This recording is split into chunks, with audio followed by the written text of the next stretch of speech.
किंचित अर्थात कुछ, एव अर्थात भी, न अर्थात नहीं, करोति अर्थात करता। श्लोक का अर्थ है, आश्रयहीन कर्म फल की आसक्ति त्याग कर सदा संतुष्ट हुआ वह कर्म में अच्छी तरह लगा रहने पर भी कुछ भी नहीं करता। श्लोक में बात चल रही है, कल से श्लोक का जो टॉपिक चेंज हुआ, योगी महात्मा पुरुषों के आचरण और उनकी महिमा। आचरण तो कर्म से ही किए जाते हैं। इसके पहले जैसे कर्म अकर्म विकर्म की गति बताई हुई है, अभी ऐसे जो योगी महात्माएं हैं वो किस तरह कर्म करते हैं उसके बारे में बताया।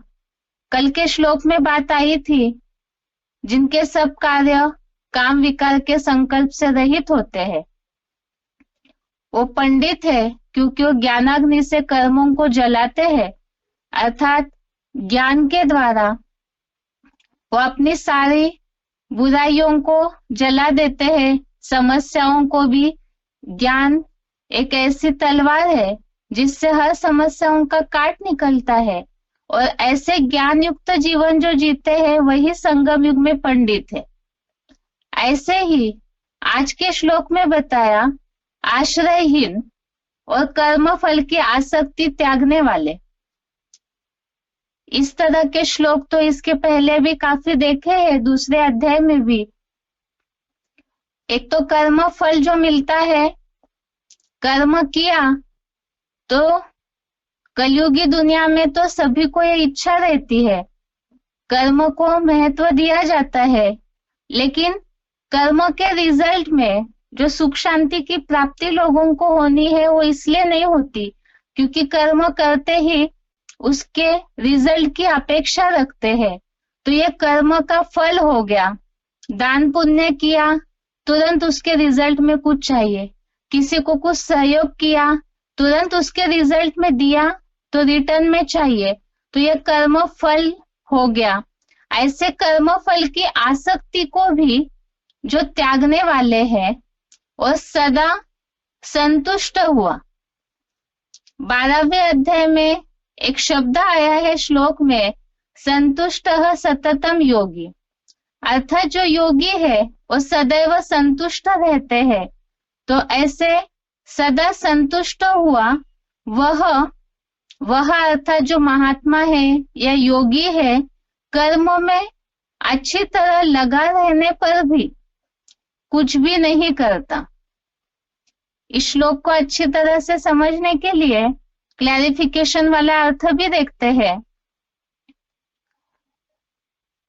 शिव बाबा सिवाय किसी के आश्रयहीन कर्म फल की आसक्ति त्याग कर नैष्कर्म्य सिद्धिम, गीता के 18वें अध्याय के 49वें श्लोक में उल्लेखित अध्याय 18 श्लोक नंबर 49 में इस प्रकार का शब्द आया हुआ है, नैष्कर्म्य सिद्धिम। आगे सदा संतुष्ट हुआ वह सहज योगी सांसारिक कर्म में अच्छी तरह लगा रहने पर भी कुछ भी नहीं करता। सदा शिव ज्योति समान जैसा निराकारी अभोक्ता अकर्ता रहता है। ये बात तो खास जो अव्वल नंबर योगी है इस संसार का, जिनका हमेशा योगेश्वर के रूप में ही गायन होता है, उनके लिए है। बाकी तो सब नंबरवार ऐसे पुरुषार्थी है। तो ऐसे पुरुषार्थ करने का तरीका यहाँ बताया है। जो श्लोक में उल्लेख आया है, नैव किंचित करोति सह, ऐसा ही शब्द 5वें अध्याय के 8वें श्लोक में भी आया हुआ है। एक बार उस श्लोक को भी देखते हैं ताकि इस श्लोक का रेफरेंस समझ में आए।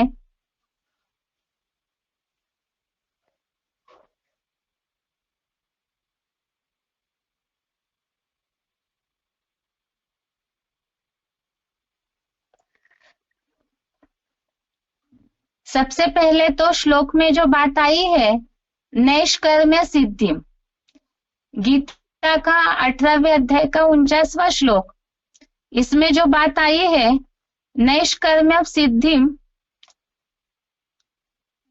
इसमें 18वें अध्याय में जो भावार्थ है केवल उसे देखते हैं। यहाँ जो लिखा है समुचित त्याग से परम श्रेष्ठ जैसा कर्म रहित अतीन्द्रिय सुख से भरे कलातीत वैकुंठ की सिद्धि को प्राप्त करता है। नैष्कर्म्यम सिद्धिम अर्थात ही वास्तव में यहाँ जैसे बात आई, एक तो कर्म फल की आसक्ति त्याग करके, और दूसरा ऐसा जो पुरुषार्थी है कर्म रहित, और जब कर्म रहित होगा, जो 5वें अध्याय के 8वें श्लोक में उल्लेख आया है नैव किंचित करोति यह, अर्थात ही खाते पीते उठते बैठते सारे कर्मों में अच्छी तरह से लगा हुआ है। आज के श्लोक में जो उल्लेख है सहज योगी सांसारिक कर्मों में अच्छी तरह लगा रहने पर भी, और 5वें अध्याय में भी इसका उल्लेख आया है कि सारे जो दैनिक कर्म है वो सारे कर्म करते हुए भी कुछ भी नहीं करता है, ऐसा मानता है, तो वो तब ऐसी स्थिति होगी जैसे बताया ऐसा आत्मज्योति में स्थिर योगी अकर्ता है। अर्थात जो प्रकृति के गुणों से कृत कर्म है वो उसमें भले लगा हुआ है, लेकिन बुद्धि सदैव आत्मज्योति बिंदु में स्थिर रहती है, तो ऐसे सब कर्म करते हुए भी जैसे कुछ भी नहीं करता है। और उसी को समझाने के लिए आगे बताया कि सदाशिव ज्योति समान जैसे निराकारी अभोक्ता अकर्ता रहता है, क्योंकि देहभान में रह करके अगर कर्म करते हैं, जैसे देहभान है तो आश्रय की आवश्यकता होगी, किसी ना किसी का सहारा ढूंढेंगे, और दूसरा देहभान होता है तो कर्म फल की आसक्ति के प्रति भी अटैचमेंट जाता है, कर्म फल को भोगने की इच्छा होती है, तुरंत कर्म किया उसके रिजल्ट की अपेक्षा रखते हैं। इसीलिए योगियों की ये निशानी बताई, शिव बाबा के सिवाय किसी के आश्रयहीन, अर्थात एक शिव बाबा दूसरा न कोई, ऐसी पुरुषार्थी जीवन में उनकी स्टेज होगी। अव्यक्त वाणियों में इसके लिए उल्लेख आया है, स्थिति परिस्थितियां या साधन कितने भी हो उसके बावजूद भी प्रयोग तो योग बल का ही होना चाहिए। अर्थात योगी वो है जो सदैव शिव बाबा में ही बुद्धि लगी हुई है, तो ऐसे शिव बाबा के सिवाय अन्य किसी के आश्रयहीन कर्म फल की आसक्ति त्याग कर और सदैव संतुष्ट हुआ, कर्मों में अच्छी तरह लगा रहने पर भी कुछ भी नहीं करता है। इस तरह से ये आज का श्लोक है, इसका उच्चारण सुनते हैं, उसके बाद कुछ points.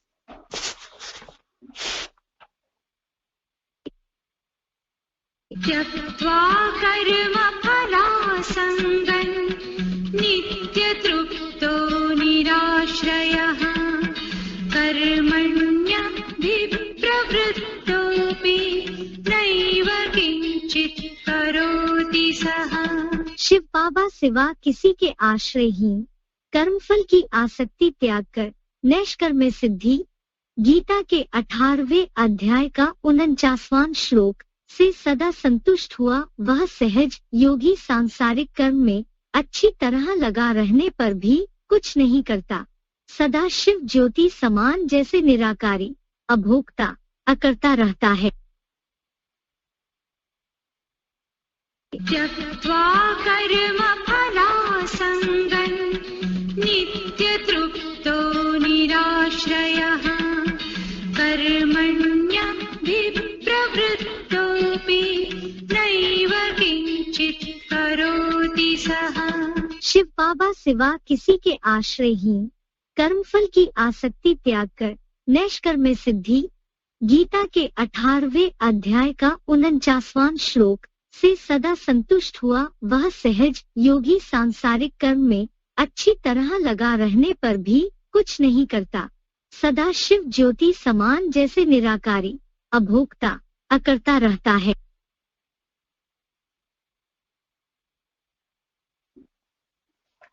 Selected point number 24, selected point number 24। निष्काम कर्म किसे कैसे बता रहे? निष्काम कर्म करने का मतलब जो भी श्रीमत के अनुकूल है वो कर्म करते जाओ, करते जाओ।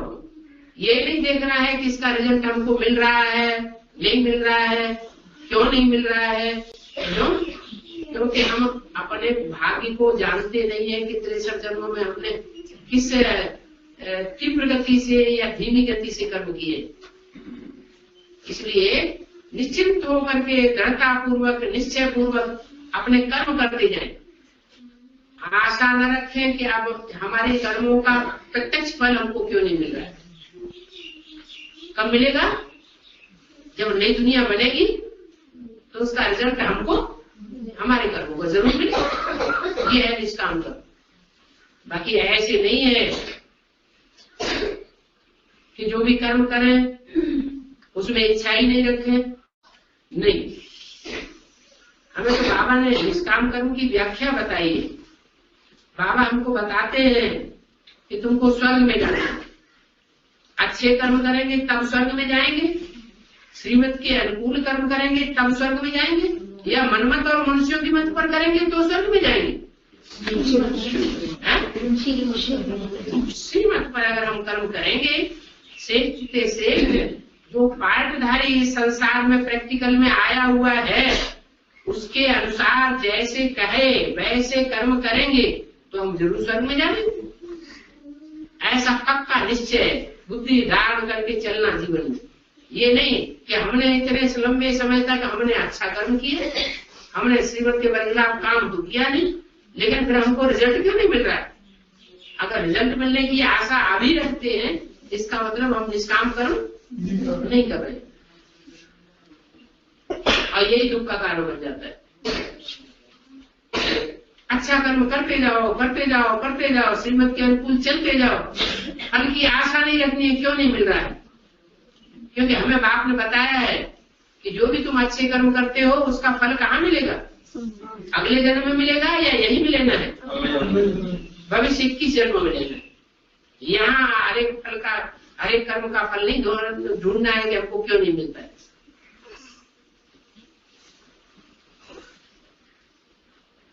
ये भी कर्मों की बुरी गति में एक बात आती है। कोई इस बात में बहुत ज्यादा मुझ रहे हैं, बहुत परेशान हो रहे हैं।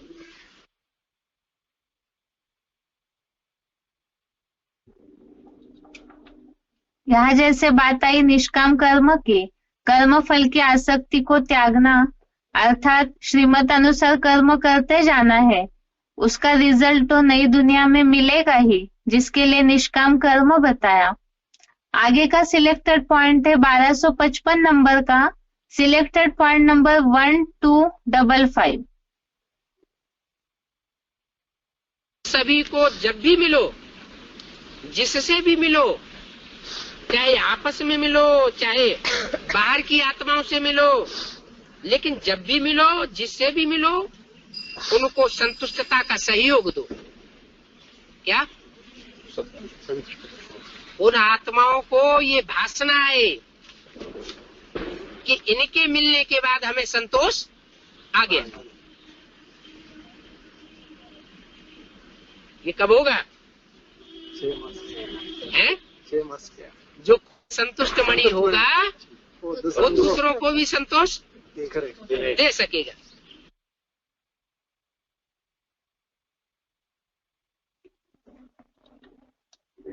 आगे का पॉइंट है जो इसके पहले श्लोक हमने देखा था, श्लोक नंबर 17, जिसमें उल्लेख आया था गहना कर्मनो गति। कर्म की गति अति गहन है जिसमें सब चकरा जाते हैं। VCD number 2919, VCD number 2919, 54 minute के बाद से लिया हुआ पॉइंट। देवताओं को वो अंग होता है क्या? नहीं होता है, नहीं होता है। तो बताया, तो बाप अभी तुम्हें कर्माकर्म विकर्म की गति समझाते हैं। श्रीमत के अनुकूल जितनी तुम सेवा करते हो उससे तुम्हारा कर्म बनता है, श्रेष्ठ कर्म। क्या बनता है? श्रेष्ठ कर्म बनता है। और श्रीमत के बरखिलाफ जो कर्म करते हो उससे तुम्हारा पाप कर्म बनता है। और याद में रह करके, एक की याद में जो कर्म करते हो वो तुम्हारा न पाप कर्म बनता है न पुण्य कर्म बनता है। सारे कर्म और विकर्म तुम्हारे पूर्व जन्म के किए हुए भस्म हुए कि नहीं? हाँ, भस्म हो जाते हैं। तो ये गति दुनिया में और कोई नहीं समझा सकता। इसलिए गीता में भी लिखा है, गहना कर्मणो गति, कर्म की गति बड़ी गहन है। इसमें बड़े बड़े विद्वान पंडित आचार्य काजी जी और जज लोग, उनकी जो अकल है चकराई जाती है। ऐसे भी लिखा हुआ है।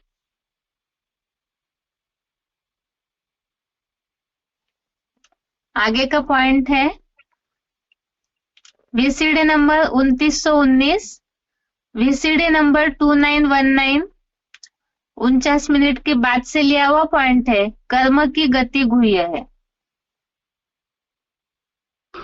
तो बताया कि बाप ने कर्म की विकर्म की गति समझाई है कि विकर्म जो है तब बनता है जब याद में बिल्कुल नहीं रहते तो पूरा विकर्म बन जाता है। और थोड़ा बहुत याद में रहते हैं तो थोड़े थोड़े विकर्म बनते रहते हैं। संपूर्ण याद में रहेंगे तो विपरीत कर्म कुछ भी नहीं होगा और सुकर्म भी नहीं होगा, सुंदर कर्म भी नहीं होगा। क्या? न पुण्य बनेगा न पाप बनेगा। तो बताया अकर्म कब बनता है, विकर्म कब बनता है और कर्म कब बनता है। श्रीमत के अनुकूल काम करेंगे, बाबा बताते हैं कि ये कर्म करना है, ये कर्म नहीं करना है, बताते हैं।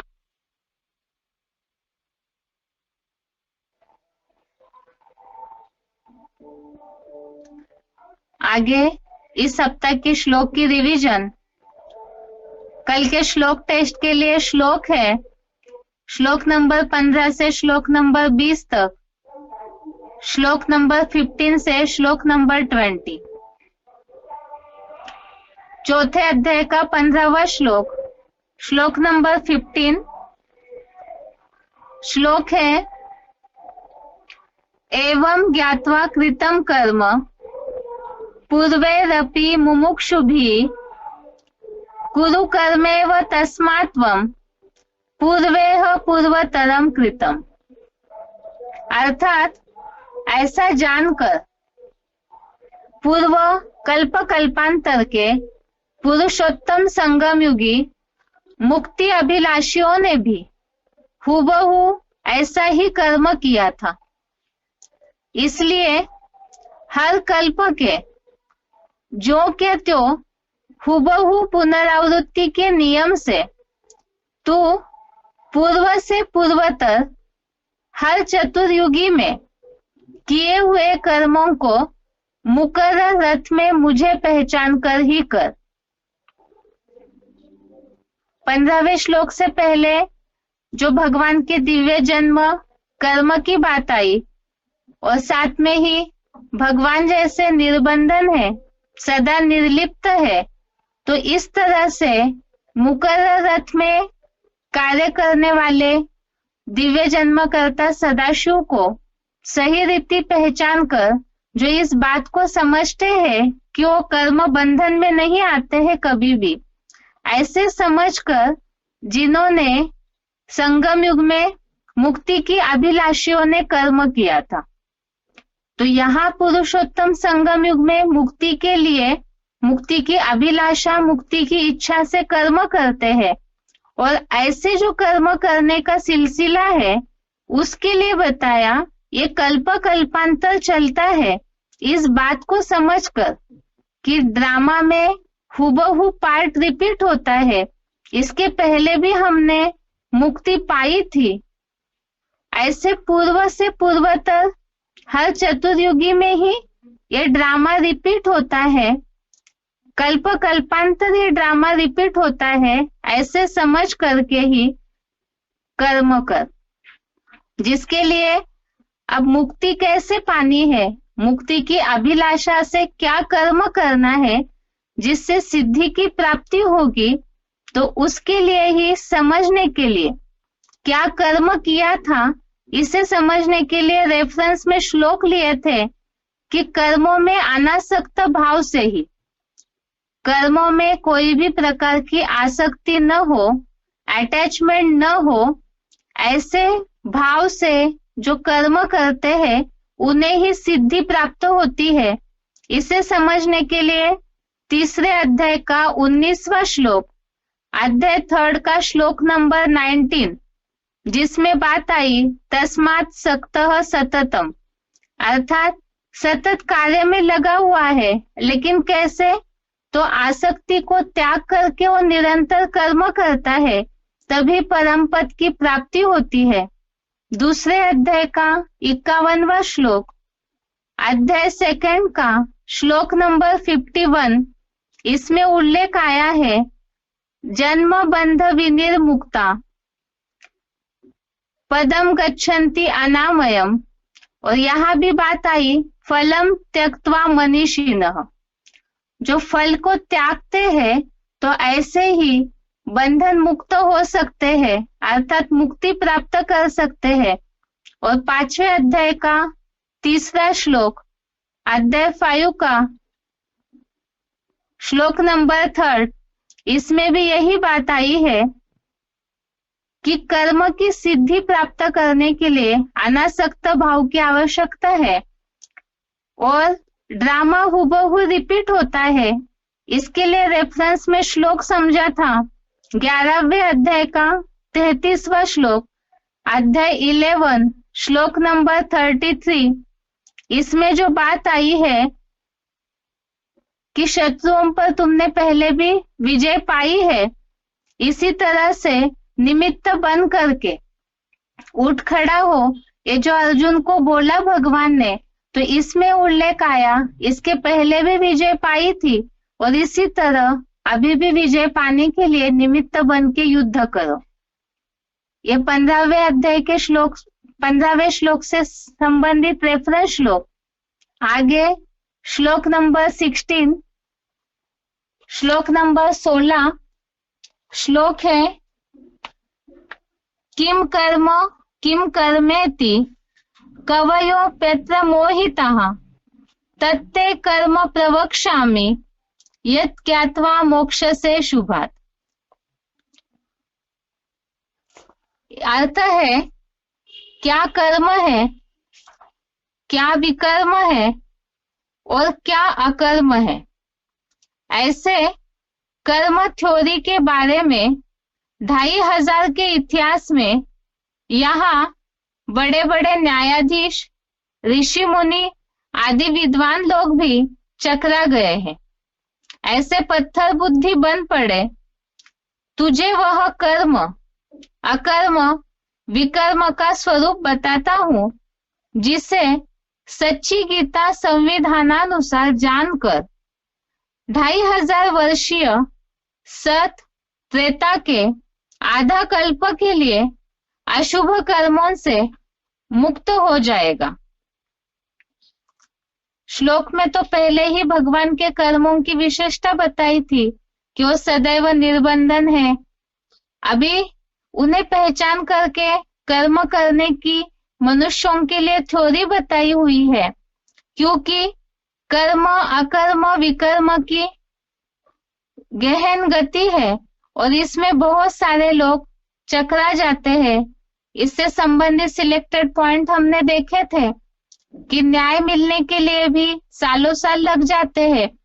ऐसे ही पत्थर बुद्धि बनने के कारण कर्म की थ्योरी को कोई भी सही रीति नहीं समझ पाते हैं और भगवान उसी कर्म के स्वरूप को कि कर्म क्या है, अर्थात सुकर्म कब बनता है, अकर्म कब बनता है और विकर्म कब बनता है।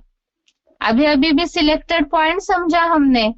अकर्म जो है आत्मिक स्थिति में रहकर जो कर्म करते हैं, अकर्म है याद में रहे बिना, भगवान को पहचाने बिना, याद में रहे बिना जो कर्म करते हैं, अर्थात सिलेक्टेड पॉइंट में उल्लेख आया श्रीमत के बरखिलाफ जो कर्म करते हैं वो विकर्म होते हैं।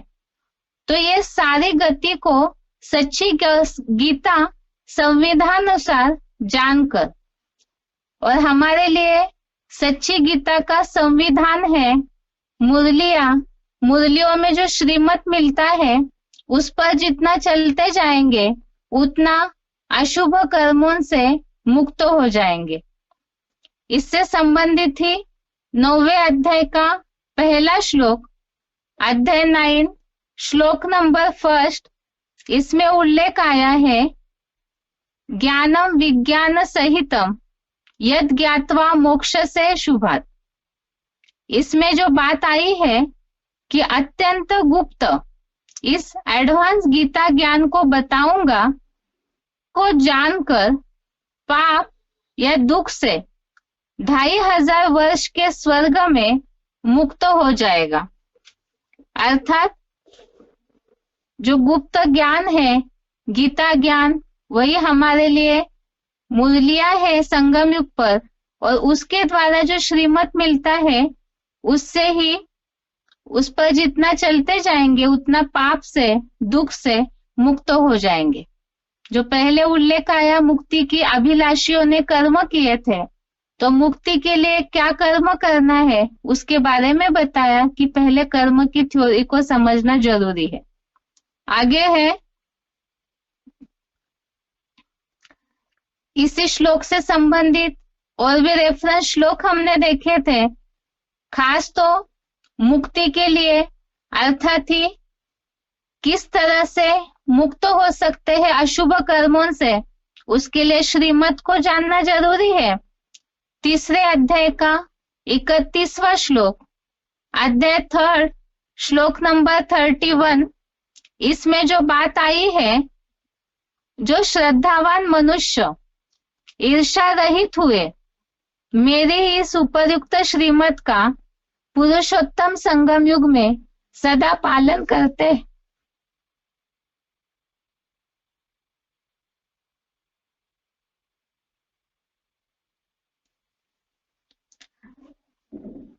मेरी इस उपयुक्त श्रीमत का पुरुषोत्तम संगम युग में सदा पालन करते हैं, वे भी सांसारिक कर्म बंधन से छूट जाते हैं।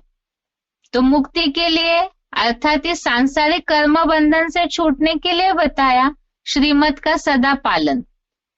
14वें अध्याय का पहला श्लोक, अध्याय 14 का श्लोक नंबर 1, इसमें भी इस बात का उल्लेख आया है, सब ज्ञानों से परम श्रेष्ठ ज्ञान बताता हूं, जिसे जानकर सब मुनिजन इस नरक से जीते जी परम सिद्धि रूप वैकुंठ धाम गए थे।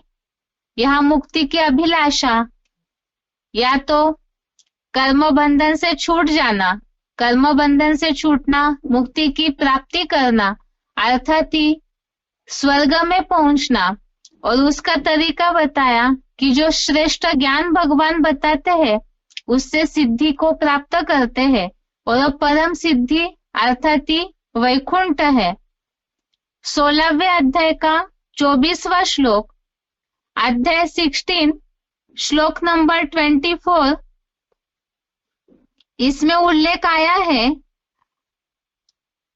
इससे तुझे कार्य का फैसला करने में सच्ची गीता के शास्त्रीय प्रमाण को जानकर यहाँ सर्वशास्त्र शिरोमणि संविधान में कहा कर्म ही करने योग्य है। अर्थात कर्म तो करना ही है, लेकिन इसमें बताया कि कार्य अकार्य का फैसला करने में कार्य और अकार्य इसका फैसला करने में शास्त्रीय प्रमाण को, सच्ची गीता के शास्त्रीय प्रमाण को जानना अर्थात ही संविधान है। संविधान अर्थात ही श्रीमत है, और उससे ही जितना चलते जाएंगे तो पहले के श्लोक में देखा क्या प्राप्ति होती है, मुक्ति की प्राप्ति होती है। और 18वें अध्याय का 58वां श्लोक, अध्याय 18 श्लोक नंबर 58, इसमें श्रीमत पर चलने और न चलने दोनों के बारे में बताया है कि क्या फायदा और क्या नुकसान है। मेरी प्रसन्नता से तन मन धनादि के सब विघ्न रूप दुर्गों या रुकावटों को पार करेगा। यदि मेरे में चित्तमग्न हुआ तू अहंकार के कारण नहीं सुनेगा तो सर्वथा नष्ट हो जाएगा। तो इसमें दोनों बातें बताई। श्रीमत पर चलने से जैसे पहले श्लोकों में देखा परम सिद्धि अर्थात ही वैकुंठ की प्राप्ति होती है। इस श्लोक में उल्लेख आया विघ्न रूपी दुर्गों या रुकावटों को पार करेगा। तो संगम युग में ही जहाँ कलयुगी संसार का असर है, संपन्न स्टेज जब तक नहीं बनी है तब तक पुरुषार्थी जीवन में विघ्न आते हैं, और उन विघ्नों को पार करने का तरीका है भगवान तभी प्रसन्न होंगे जब उनकी मत पर चलेंगे और उससे ही रुकावटों को पार करेंगे। और यदि अहंकार के कारण नहीं सुनेंगे तो सर्वथा नष्ट हो जाएंगे। जो मुक्ति की प्राप्ति होनी है वो नहीं हो सकती। आगे का चौथे अध्याय का 17वां श्लोक, अध्याय 4 श्लोक नंबर 17 श्लोक है कर्मणो ह्यपि बोधव्यम बोधव्यम च विकर्मणः अकर्मणस्य बोधव्यम गहना कर्मणो गति। अर्थात कर्मों को जानना चाहिए और विपरीत कर्म अर्थात श्रीमत विरुद्ध विकर्म को भी जानना चाहिए, और आत्म बिंदु की स्मृति में रह अकर्म भी जानने योग्य है, क्योंकि कर्म गति अति गहन है, जो केवल मैं सदाशिव ज्योति पुरुषोत्तम संगम युग में ही आकर बताता हूं। तो कर्म की गुह्य गति है जिसके बारे में हमने बहुत से पॉइंट्स देखे। एक तो भाव प्रधान विश्व रची राखा, कर्म की गुह्य गति में किस भाव से कर्म किया जाता है उसी आधार से उसकी प्राप्ति होती है। दूसरा ये भी देखा था कि यहाँ जैसे कर्म करते हैं तो कर्मों के आधार से ही जो बताया बोया पेड़ बबूल का, तो उसी आधार से अगर कांटे बोए हैं तो कांटों की ही प्राप्ति होगी। ऐसे बहुत सी गुह्य गति के संबंधित हमने पॉइंट देखे थे। और उसके साथ ही विकर्म अर्थात श्रीमत विरुद्ध कर्म क्या है और अकर्म अर्थात ही आत्म बिंदु की स्मृति में रहकर जो कर्म करते हैं वो अकर्म है। इन बातों को भी समझना जरूरी है क्योंकि गुह्य गति है कर्मों की। और जैसे ऊपर श्लोकों में हमने देखा कर्मों को जितना समझेंगे उतना ही मुक्ति या परम सिद्धि की प्राप्ति हो सकती है। आगे का चौथे अध्याय का 18वां श्लोक, अध्याय 4 श्लोक नंबर 18 श्लोक है कर्मण्य कर्मयः पश्येत् अकर्मणि च कर्मयः स बुद्धिमान मनुष्येषु स युक्तः कृष्ण कर्मकृत। अर्थात जो व्यक्ति आत्मस्मृति से कर्म में अकर्म को निसंकल्प यानी बिंदु रूप बनकर निराकारी होते हुए देखता है और जो कर्म त्याग में भी सदा काल संकल्प शून्य रहते हुए न किंचिदपि चिंतयेत, गीता का 6वें अध्याय का 25वां श्लोक, अध्याय 6 श्लोक नंबर 25 में इसका उल्लेख है। न किंचिदपि चिंतयेत, ऐसी मनसा से कर्म देखता है वह मनुष्यों में अवश्य ही समझदार प्रजापिता ब्रह्मपुत्र है, और वह योगी संपूर्ण सर्व संकल्प सन्यासी गीता का 6वें अध्याय का श्लोक नंबर 4, अध्याय 6 का श्लोक नंबर 4 जैसा कर्म करने वाला है। इसमें जो बात आई है आत्मस्मृति से कर्म में अकर्म को, अकर्म की बात तो पहले भी देखी। आत्मिक स्थिति में जो कर्म करते हैं और जो कर्म त्याग में भी मनसा से कर्म देखता है, अर्थात इसके लिए बताया संकल्प शून्य रहते हुए, और संपूर्ण योगी वही है जो सर्व संकल्प संन्यस्त, अर्थात जिसने संकल्पों में भी सब कुछ का त्याग किया है, तो वह संपूर्ण योगी, वह योगी संपूर्ण कर्म करने वाला है। अर्थात दुनिया वाले तो सोचते हैं सुबह से शाम तक गधे की तरह कर्म करना ही कर्म है, लेकिन भगवत गीता में खास इस बात का उल्लेख है कि संकल्पों से भी सब कुछ जिसने त्यागा है, अर्थात जैसे फल की आसक्ति की इच्छा होती है लोगों को, संकल्प चलते रहते हैं, इस भाव से यहाँ बताया कि संपूर्ण योगी संपूर्ण कर्म करने वाला वही है जो सर्व संकल्प संन्यस्त। इस श्लोक से संबंधित मुरली पॉइंट है,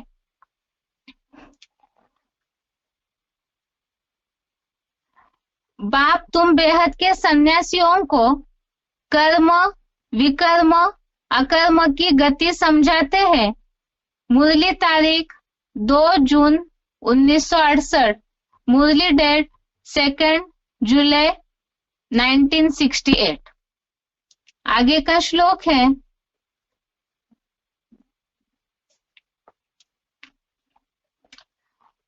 अठारहवें श्लोक से संबंधित कुछ रेफरेंस श्लोक है। 6वें अध्याय का 25वां श्लोक, अध्याय 6 का श्लोक नंबर 25। जो श्लोक में उल्लेख आया है न किंचिदपि चिंतयेत, तो इसमें इस बात का उल्लेख है कुछ भी चिंतन न करे, आत्म बिंदु में पूरा स्थिर करके कुछ भी चिंतन न करे, तो ऐसे कर्म त्याग में, अर्थात इसमें ये बात बताई चिंतन न करे। दूसरा 6वें अध्याय का 4था श्लोक, अध्याय 6 श्लोक नंबर 4, इसमें उल्लेख आया सर्व संकल्प सन्यासी, अर्थात सब संकल्पों का संपूर्ण त्यागी। तो 18वें श्लोक में इसका उल्लेख है वह योगी ही संपूर्ण कर्म करने वाला है। तो सब कुछ करते हुए भी जैसे कि कुछ भी नहीं करता है, एक तो आत्म बिंदु में स्थिर है और दूसरा सहज कर्म करने में लगा हुआ है, फिर भी कुछ नहीं करता। इसे समझने के लिए ही 5वें अध्याय का 8वां 9वां और श्लोक नंबर 13वां, अध्याय 5 का श्लोक नंबर 8, श्लोक नंबर 9, श्लोक नंबर 13, इसमें इस बात का उल्लेख है। इसे तो कई बार श्लोक को हमने देखा है कि ऐसा योगी जो सारे कर्मों में लगा हुआ है लेकिन फिर भी अकर्ता की स्टेज में है, क्योंकि आत्म ज्योति बिंदु में उसकी बुद्धि लगी रहती है, तो कर्मों का उनके ऊपर कोई प्रभाव नहीं पड़ता है, सहज कर्म करने वाला है। आगे है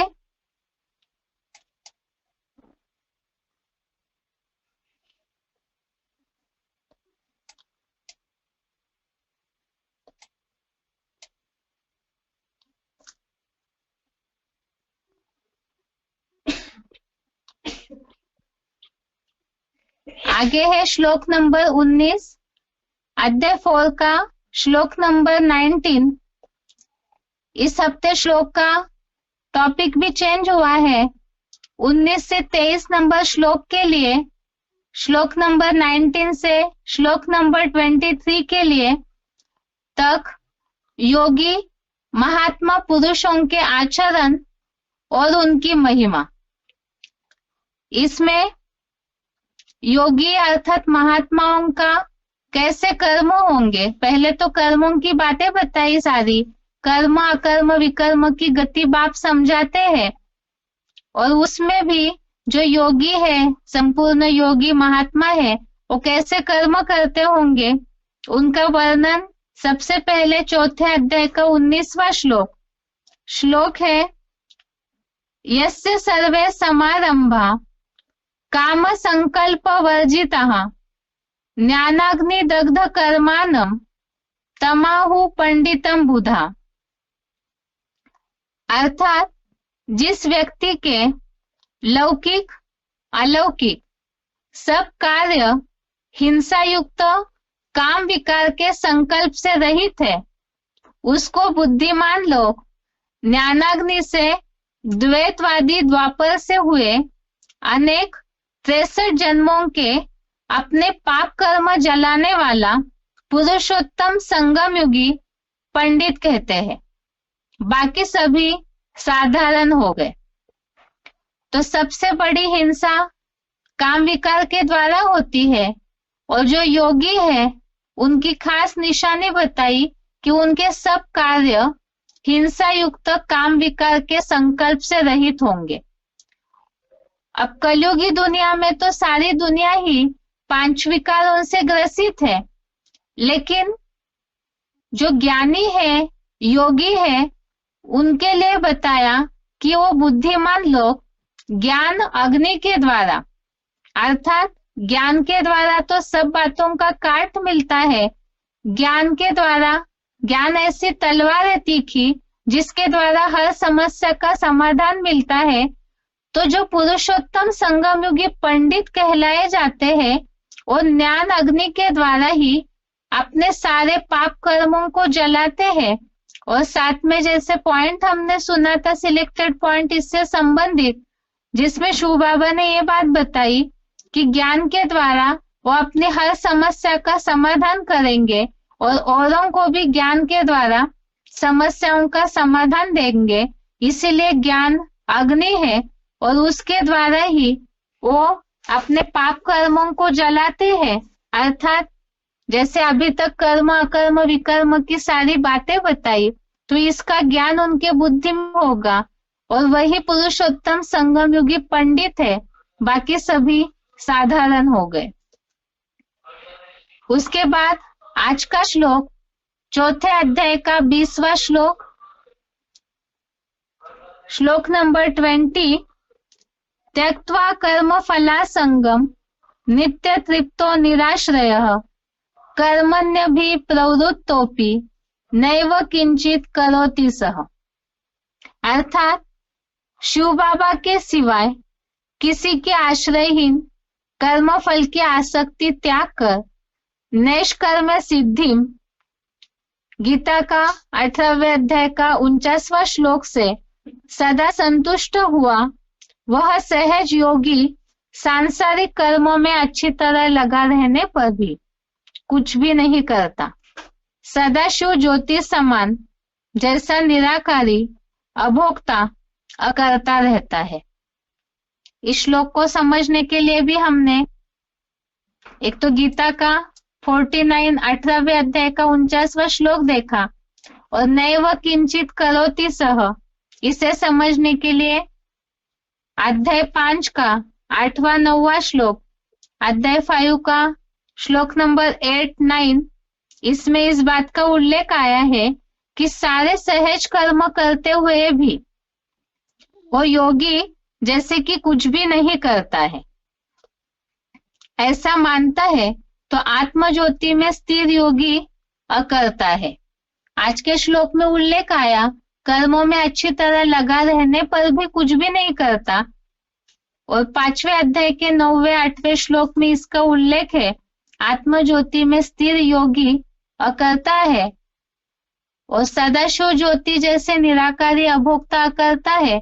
तो ऐसा योगी, ये तो खास जो अव्वल नंबर योगी है उनके लिए ही बात बताई, बाकी तो नंबरवार ऐसी परसेंटेजली स्टेज को पुरुषोत्तम संगम युग में धारण करते हैं।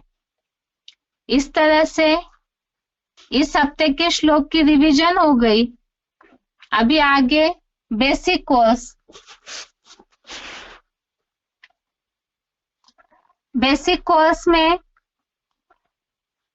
सर्व आत्माओं का पिता अर्थात भगवान के परिचय के बारे में हम देख रहे थे।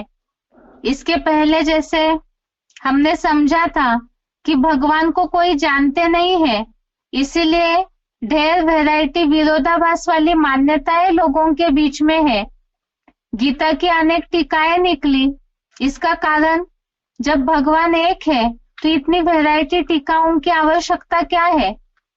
दूसरी बात, इस दुनिया में कोई भी भगवान को नहीं जानते, तो ऋषि मुनि जो भगवान के प्रति आस्था रखने वाले हैं लेकिन वो भी भगवान को यथार्थ रीति नहीं जानते हैं। इसमें सबसे पहली बात, भगवान के अस्तित्व को लेकर के अनेक शाखाओं की अनेक मतें हैं। गीता का 2 अध्याय का 41वां श्लोक, अध्याय 2 श्लोक नंबर 41, इसमें जो बात आई है व्यवसायात्मिका बुद्धि और बहुशाखा ही हनंताश्च बुद्धयो व्यवसायी नाम, अर्थात यहाँ 2 अध्याय में जो उल्लेख है अनेक शाखाओं की अनेक मतें हैं। जब गॉड इज ट्रूथ है, सत्य एक ही होता है, तो इतनी सारी अनेक मतों की आवश्यकता क्या। इसका मतलब कोई जानते नहीं है भगवान को, और ऋषि मुनि वो भी भगवान को नहीं जानते। इसका उल्लेख भगवत गीता के ही 10वें अध्याय का 2 श्लोक, अध्याय 10 का श्लोक नंबर 2, इसमें इस बात का उल्लेख आया है कि मेरे प्रकृष्ट जन्म को न देवगण न महर्षियों ने जाना है, क्योंकि देवताओं और महर्षियों का सब प्रकार से आदि मैं हूं। अब भगवान ही सबका आदि है, तो उनके जन्म को, उनके कार्य को जब तक वो न बताए तब तक कोई कैसे समझ सकते हैं। भगवान के दिव्य जन्म को ऋषि मुनि तो क्या देवताएं भी नहीं जानते, क्योंकि सबका आदि स्वयं भगवान ही है। जैसे कोई पिता है तो उनका परिचय उनके बच्चे यथार्थ रीति से नहीं दे पाएंगे, क्योंकि पिता का जन्म तो पहले होता है, वही शुरुआत है। इसी तरह से भगवान ही स्वयं आदि है, शुरुआत है, तो उनका परिचय बाद वाली जो रचना है वो कैसे दे सकती है। हम आत्मा रूपी बच्चे भी जब तक परम पिता परमात्मा स्वयं हमें अपना परिचय न दे तब तक उनको नहीं जान सकते हैं। इसीलिए ही ऋषि मुनि भी भगवान के यथार्थ रूप को नहीं जान पाए। द्वापर की शुरुआत से ही जब भक्ति सतो प्रधान थी, तो ऋषि मुनि यही कहते थे उस समय भी, नेति नेति, अर्थात हम रचयिता और रचना के आदि मध्य अंत को नहीं जानते हैं। तो इससे भी ये बात हुई सिद्ध, जो गीता में उल्लेख आया है कि मेरे प्रकृष्ट दिव्य जन्म कर्मों को कोई जानते नहीं, और ऋषि मुनि भी इस बात को सिद्ध कर चुके नेति नेति कहकर कि हम रचयिता और रचना के आदि मध्य अंत को नहीं जानते हैं। इसके लिए भी भगवत गीता में उल्लेख आया है 7वें अध्याय का 26वां श्लोक, अध्याय 7 श्लोक नंबर 26। इसमें जो उल्लेख है कि मैं संपूर्ण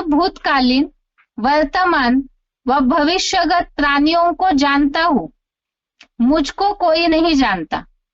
जैसे कोई पिता अपने बच्चों की पूरी हिस्ट्री जान सकते हैं, लेकिन बच्चे नहीं जानेंगे पिता के बारे में पूरी तरह, क्योंकि पिता तो पहले शुरुआत हुई है। इसी तरह यहाँ भी ऋषि मुनि आदि मध्य अंत को नहीं जानते।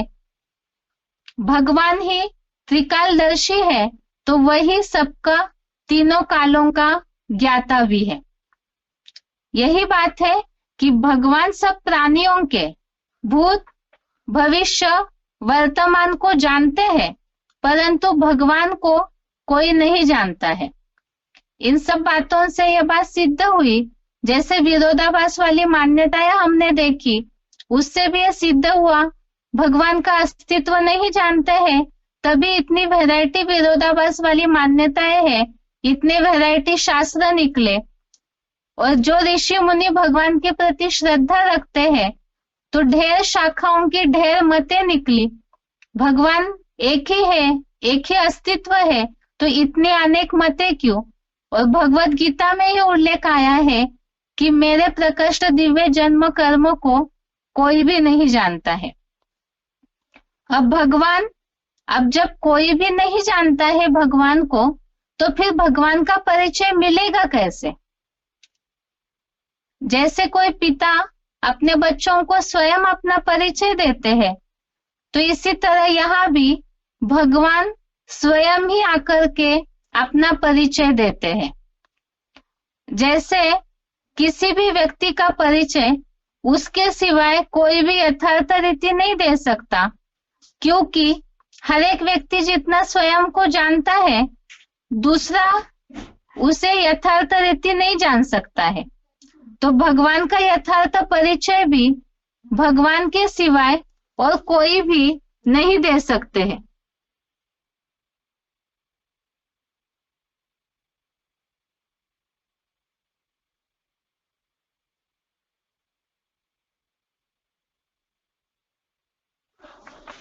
जैसे भगवान स्वयं ही अपना परिचय देते हैं, स्वयं ही अपने स्वरूप को जानते हैं। इसके लिए ही 10वें अध्याय का 15वां श्लोक, अध्याय 10 का श्लोक नंबर 15, इसमें जो बात आई है, स्वयं एवात्म आत्मानम वेत्थम तम पुरुषोत्तम भूत भावन भूतेश देव देव जगतपते। इसमें जो बात आई है स्वयं एवात्म आत्मानम, अर्थात ही भगवान पुरुषोत्तम संगम युग में यहाँ स्वयं ही आकर के अपना परिचय देते हैं। हम बच्चों को भगवान जब अपना परिचय देंगे, तभी हम भगवान को सही रीति से जान सकते हैं। अब भगवान का परिचय के लिए सबसे पहले तो समय की पहचान चाहिए कि भगवान किस समय इस सृष्टि पर कार्य करते हैं। उनके समय को आने का उनका कार्यकाल जब तक नहीं समझेंगे, तब तक इस बात पे विश्वास भी नहीं हो सकता कि भगवान का कार्य चल रहा है। तो सबसे पहले भगवान ने समय की पहचान दी है, ताकि उनके आने के समय को हम जान सके।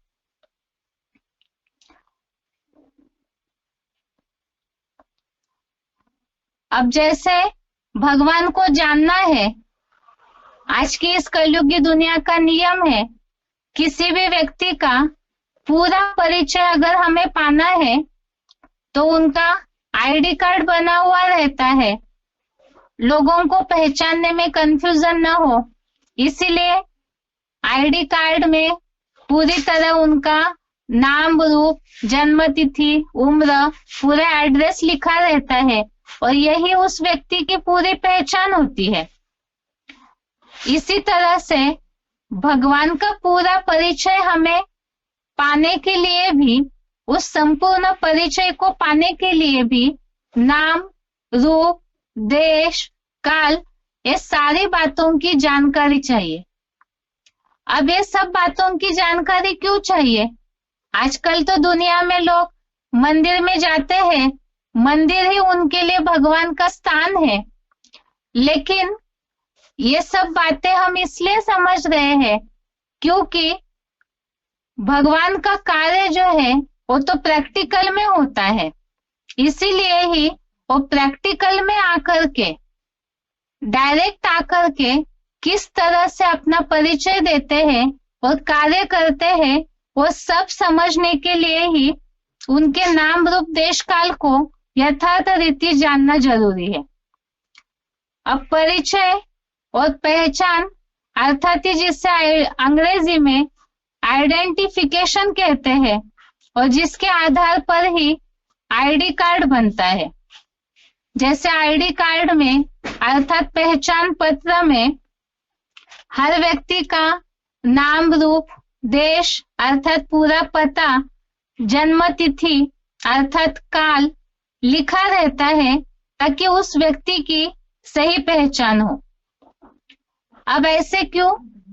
नाम जो है, देखते हैं हम दुनिया में कई बार नाम कईयों के सेम होते हैं। चलिए नाम अलग हो, कई बार ऐसे भी है नाम और टाइटल भी सेम सेम होता है। इसीलिए ही अब नाम के साथ साथ रूप, नाम अगर सेम है तो रूप की पहचान, उससे भी व्यक्ति का अलगाव समझा जा सकता है। नाम भले डबल हो, सेम सेम हो, लेकिन रूप तो अलग होगा। अब दूसरी बात यह भी हो सकता है कि कई ऐसे लोग हैं दुनिया में जो जुड़वा होते हैं, सेम सेम दिखने में आते हैं, तो इसमें भी कोई व्यक्ति फंस सकता है। इसीलिए ही आईडी कार्ड इसी हिसाब से बनाया जाता है ताकि इस सब बातों का अलगाव पता चले। नाम सेम हो तो रूप अलग होगा। कई ऐसे भी लोग हो सकते हैं दुनिया में जो एक ही नाम के सेम सेम दिखने वाले लोग, एक जगह पे रहने वाले भी हो सकते हैं, एक जन्म तारीख भी हो सकती है। तो इसीलिए ही इन सब बातों से कंफ्यूजन होके व्यक्ति की सही पहचान ही नहीं होगी। इसीलिए आईडी कार्ड में इन सब बातों का सही वर्णन मिलता है ताकि व्यक्ति की सही पहचान हो, धोखा न मिले। इसी तरह से भगवान भी अपना नाम, रूप, देश, काल, गुण और कर्तव्य का ज्ञान हम बच्चों को दे रहे हैं ताकि हम उनके यथार्थ रूप को पहचान सके। भगवान जो इस सृष्टि पर आकर के कार्य करते हैं तो भगवान स्वयं ही अपना पूरा परिचय देते हैं। अब भगवान के इस पूरे परिचय को, जो आईडी कार्ड में नाम, रूप, देश, काल है, तो भगवान के परिचय को भी इस तरह से जानना क्यों जरूरी है? जो दुनियावी रिवाज है उसी रीति से भगवान को जानना क्यों जरूरी है? इसलिए क्योंकि जब एक सत्य भगवान इस सृष्टि पर आते हैं तो उसके साथ साथ ही अनेक झूठे भगवान भी इस सृष्टि पर प्रत्यक्ष होने लगते हैं। आजकल ऐसे होता है दुनिया में, जैसे सोना भी डुप्लीकेट निकला हुआ है। सोना में और उन दूसरे धातुओं की पहचान ही नहीं हो सकती, इतनी चमकती है वो चीजें। इसलिए दुनिया में कहावत भी पड़ी है कि हर चमकने वाली चीज सोना नहीं होती है, लेकिन लोग उसमें फंस जाते हैं। असली सोने को छोड़ करके लोग झूठे सोने को ही लेने लगे हैं। इसी तरह से यहाँ भी कलयुगी दुनिया में भगवान कह करके बैठे हुए अनेक लोग हैं जो अल्पकाल की सिद्धि प्राप्त कराकर, अल्पकाल की संतुष्टि लोगों को देकर अपनी तरफ खींच लेते हैं। वास्तव में भगवान को जानने के लिए लोग इतनी मेहनत क्यों करते हैं? क्योंकि सब चाहते हैं कि हम सुख शांति भगवान से प्राप्त करें, और इसी के लिए ही जरूरी है कि भगवान को सही रीति से पहचाने, उस चमक में कहीं धोखा न मिले। अब भगवान स्वयं ही अपना परिचय देते हैं, तो हम कैसे उनके परिचय को जानेंगे? क्योंकि भगवान तो इस स्थूल नेत्रों से देखे नहीं जा सकते हैं। भगवत गीता में भी इसका उल्लेख आया है कि ये जो विनाशी शरीर है, इन स्थूल नेत्रों से भगवान को देख ही नहीं सकते हैं, उसके लिए ही दिव्य चक्षु अर्थात ज्ञान नेत्रों की आवश्यकता है। गीता के 11वें अध्याय का 8वां श्लोक, अध्याय 11 श्लोक नंबर 8, इसमें इस बात का उल्लेख आया है, दिव्यम ददामि ते चक्षु, अर्थात भगवान ने अर्जुन को दिव्य नेत्र देता हूं ऐसे कहा है। भगवान के रूप को देखने के लिए दिव्य नेत्र अर्थात ही बुद्धि रूपी तीसरा नेत्र। तो बुद्धि क्या है? बुद्धि अर्थात ही ज्ञान है, और भगवान के उस स्वरूप को देखने के लिए ही ज्ञान देते हैं, दिव्य चक्षु देते हैं, जिसके द्वारा ही हम भगवान को जान सकते हैं। और इससे ही उस ज्ञान नेत्र से ही बुद्धि का वो जो दिव्य चक्षु है, उससे ही जो अज्ञान फैला हुआ है उसके बीच में जो अंतर है उसे भी समझ पाएंगे कि भगवान की मान्यताओं को लेके जो अंतर है वो क्यों है और कैसे है, और भगवान को लेकर के जो वितंडावाद फैला हुआ है, अज्ञानता फैली हुई है, ढेर सारा विरोधाभास फैला हुआ है, वो भी नष्ट हो जाएगा। जिसके लिए बोला जाता है ज्ञान सूर्य प्रगटा अज्ञान अंधेरे विनाश, अर्थात जैसे सूरज निकलता है तो वैसे ही अंधेरा खत्म होने लगता है, ऐसे ही बुद्धि में ज्ञान सूर्य का प्रकाश जैसे ही आने लगता है, नंबरवार जो पुरुषार्थी अर्जुन है, इस सृष्टि के जो मनुष्य अज्ञान अंधेरे में गोते खा रहे, धक्के खा रहे, तो भगवान का वो ज्ञान मिलने से ही उनके अंदर से अज्ञान अंधेरे का विनाश हो जाता है। और जब ये अज्ञान अंधेरे का विनाश होगा तो भगवान को सही रीति से पहचान भी पाएंगे। और इसी के लिए ही भगवान ने अपना पूरा परिचय क्या दिया है, उनका नाम क्या है, रूप क्या है, गुण कर्तव्य क्या है, पूरी तरह से इन सब बातों को हम ज्ञान के आधार से सही रीति से अगले हफ्ते समझेंगे, ताकि भगवान को समझने में कोई गलत फहमी न हो जाए। इसके साथ साथ ही बेसिक कोर्स में आज जो रिवाइज किया हुआ है वो सारा कल के श्लोक टेस्ट में भी है। जो श्लोक का रेफरेंस दिया, साथ साथ भगवान अपना पूरा परिचय देते हैं आईडी कार्ड अनुसार। तो ये सब बातों को क्यों जानना जरूरी है, ताकि कंफ्यूजन न हो। और भगवान स्वयं अपना परिचय देते हैं, और परिचय अर्थात ही ज्ञान का तीसरा नेत्र, जिसके द्वारा हम भगवान को सही रीति पहचान सकते हैं। और वो पहचान अगले हफ्ते हम देखेंगे। आज के लिए गीता क्लास यहाँ तक ही। ओम शांति।